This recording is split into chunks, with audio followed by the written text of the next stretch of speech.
Judges chapter 15. Samson's vengeance on the Philistines. Later on, at the time of wheat harvest, Samson took a young goat and went to visit his wife. He said, "I'm going to my wife's room," but her father would not let him go in. "I was so sure you thoroughly hated her," he said, "that I gave her to your friend. Isn't her younger sister more attractive? Take her instead." Samson said to them, "This time I have a right to get even with the Philistines.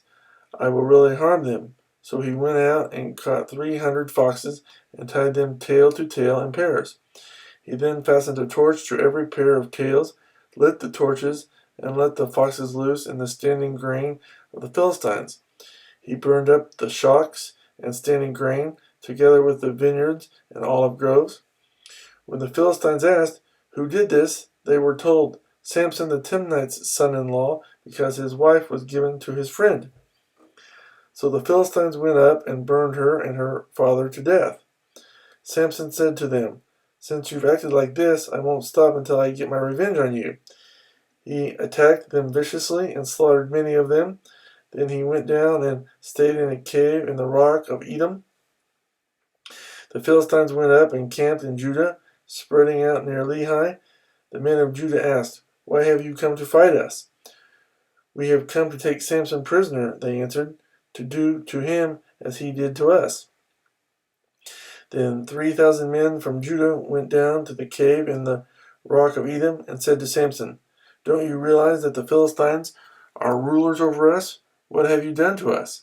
He answered, "I merely did to them what they did to me." They said to him, "We've come to tie you up and hand you over to the Philistines." Samson said, "Swear to me that you won't kill me yourselves." "Agreed," they answered. "We will only tie you up and hand you over to them. We will not kill you." So they bound him with 2 new ropes and led him up from the rock.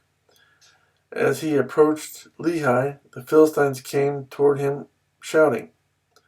The Spirit of the Lord came upon him in power. The ropes on his arms became like charred flax, and the bindings dropped from his hands. Finding a fresh jawbone of a donkey, he grabbed it and struck down 1,000 men. Then Samson said, "With a donkey's jawbone I have made donkeys of them. With a donkey's jawbone I have killed 1,000 men." When he finished speaking, he threw away the jawbone, and the place was called Ramoth Lehi. Because he was very thirsty, he cried out to the Lord, "You have given your servant this great victory.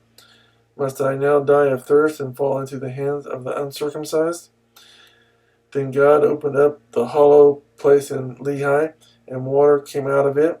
When Samson drank, his strength returned, and he revived. So the spring was called En Hakor, and it is still there in Lehi. Samson led Israel for 20 years in the days of the Philistines.